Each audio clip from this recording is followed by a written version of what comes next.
आदमी जचना चाहिए, कम से कम अच्छा लगना चाहिए। तब क्या होता है, सामने वाले का उत्सव जो है वो और महान हो जाता है, और अच्छा हो जाता है। तो किसी के भी उत्सव को उत्सव बनाओ, उसके उत्सव में मातम मत फैलाओ, संकट मत लाओ, परेशानी मत लाओ। उसके जीवन में महोत्सव चल रहा है, उसमें सपोर्ट करो, पर उसमें कोई घात मत करो। है बढ़िया तरह से सजो सबरो, नाचो कूदो, हंसो बोलो। इससे क्या होगा, इससे सामने वाले का सफल कार्यक्रम तो होगा ही, पर साथ में आपको भी पूरे 100 नंबर का 100 नंबर परमात्मा देंगे कि आपने किसी के जीवन में खुशी में शामिल होकर खुद को खुशी माना, खुशी किया। अच्छा, कोई आदमी हंस रहा हो ना तो किसी किसी को बड़ा गुस्सा आता है। बोलो, अचानक कोई हंस रहा हो घर में या कहीं तो किसी को बड़ा गुस्सा आता है।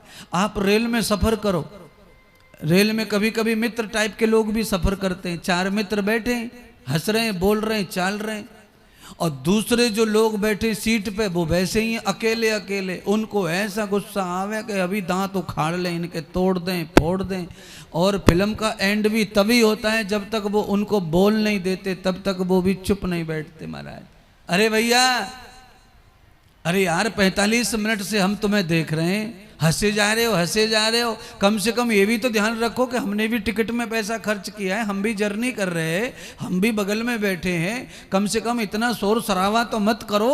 कम से कम सामने वाली को हंसी भी पसंद नहीं आती। क्यों? क्योंकि खुद गम में डूबा है तो उसको ये हंसी से टेंशन बढ़ता है, स्ट्रेस बढ़ जाता है।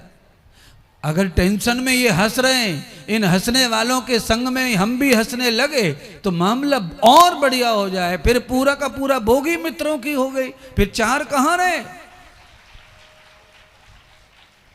किसी की हंसी में हंसी जोड़ दो और किसी के आंसू में आंसू जोड़ दो, तुमको उत्तम क्वालिटी का मनुष्य माना जाएगा। किसी के आंसुओं में हंसो मत और किसी की हंसी में आंसू मत बहाओ।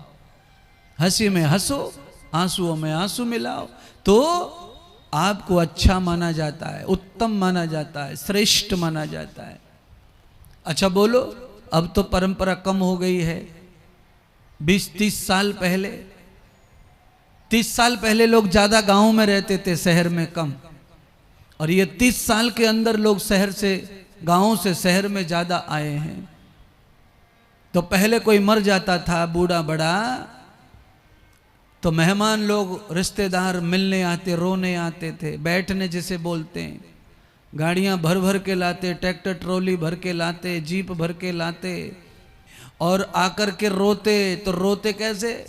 गले में गला मिला के बैठ के महिलाएं रोती, गले में गला बैठ जाती, उसको पकड़ा अपनी बाहों में भर के, कंधे पे कंधा रख के। लड़की विदा करते थे तो कंधे पे कंधा रख के माँ बेटी रोते। अभी वो परंपराएं कम तो हुई हैं, पर देखने को झांकी तो मिल जाती है कहीं कहीं। पहले सर्वत्र था वो।